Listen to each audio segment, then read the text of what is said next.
If you've ever purchased in-flight Wi-Fi, chances are you've regretted it within minutes. After punching in your credit card details and struggling through a clunky login page, you're left with a painfully slow internet connection, like something straight out of the 1990s. But here's the thing, airplane Wi-Fi isn't exactly new.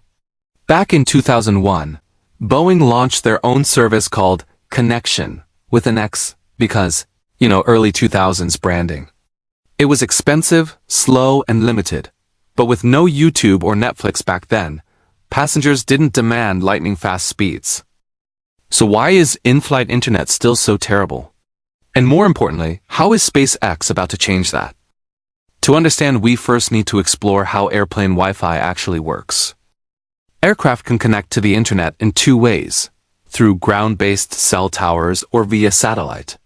Most commercial flights stay over land, so airlines tend to rely on air-to-ground connections. These are similar to the 4G towers your phone connects to, but planes fly so much higher that the signal tops out at about 3 megabits per second. Compare that to the 40 Mbps you typically get from a tower on the ground. With such limited bandwidth shared among hundreds of passengers, it's no wonder the experience is sluggish. To control demand, airlines often slap a hefty price tag on Wi-Fi access, sometimes $30 or more, discouraging most people from using it. This leaves a few paying customers with just barely decent speeds. But there's a better option, and it comes from above. Satellite-based internet uses a ground antenna to beam signals to a geostationary satellite orbiting 36,000 kilometers above Earth. That satellite then bounces the signal down to the aircraft via a large antenna mounted on top of the fuselage. These satellites usually operate on the Ku or Ka frequency bands, offering speeds of up to 50 to 70 megabits per second. Better than cell towers? Sure. But still not great. Why? Because these satellites serve many users at once. With limited capacity, connections quickly bog down. Enter Starlink. Starlink satellites are in low Earth orbit, much closer than geostationary satellites. And that changes everything. You see, when a satellite sends a signal, its strength decreases with the square of the distance. Double the distance, and the signal strength doesn't just halve, it drops to a quarter. That's a huge issue for satellites sitting tens of thousands of kilometers away. To compensate, geosats need massive, powerful antennas. But making them big enough to match Starlink's close-range power would mean they're too large to even launch. So they're inherently limited in both power and performance. Starlink's proximity gives it a huge advantage not just in signal strength, but in latency. While traditional geosats introduce a lag of 250 milliseconds or more, Starlink's low orbit means latency as low as 20 milliseconds. That might not sound like much, but it's a game changer. Let's break it down. When you load a web page, your device sends and receives data in small bursts. For each burst, your device waits for a confirmation before continuing. This back and forth causes delays.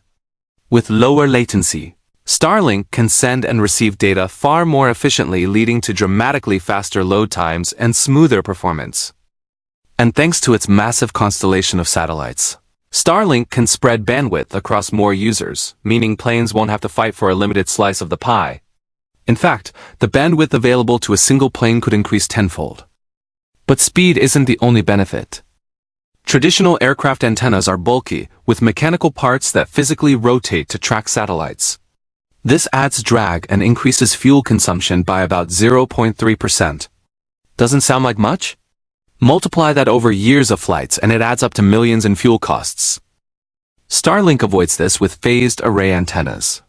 These sleek, low-profile devices use constructive and destructive interference to steer beams electronically, no moving parts required.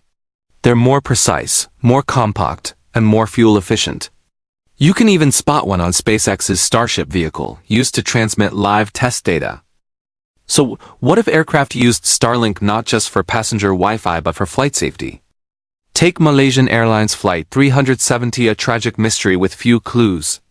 Aircraft record critical flight data in black boxes, usually stored in the tail. But if a plane disappears, finding the black box can be nearly impossible. Some airlines now transmit limited data during flights, but the bandwidth just isn't there for more. With Starlink, aircraft could stream real-time telemetry and even cockpit video back to ground control. In emergencies, this could be a vital tool for understanding what went wrong and perhaps even preventing future disasters. Of course, there are still regulatory and cost challenges ahead. But the momentum is real. SpaceX has already signed agreements to equip airlines like Hawaiian and JSX with Starlink-powered Wi-Fi starting next year. So maybe, just maybe, your next flight won't mean buffering YouTube or pixelated Zoom calls at 35,000 feet. Instead, it could be a smooth, high-speed ride through the skies at 900 kilometers per hour. Speaking of streaming, this video is brought to you by CuriosityStream, the ultimate streaming platform for science lovers, history buffs, and tech enthusiasts. It's like Netflix, but for curious minds. This month, I highly recommend checking out their series on the Apollo moon landings. It's a thrilling deep dive into one of humanity's greatest achievements. And yes, it even features Leica, the first dog in space.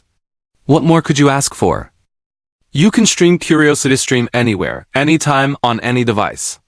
Thousands of award-winning documentaries await. Just head to curiositystream.com/primalspace and grab a full year of access for only $14.99. That's barely over $1 a month. Want to go one step further in supporting this channel? Join us on Patreon. You'll get to vote on upcoming topics, access our private Discord, and connect with other space nerds like yourself. Thanks for watching, and I'll see you in the next one.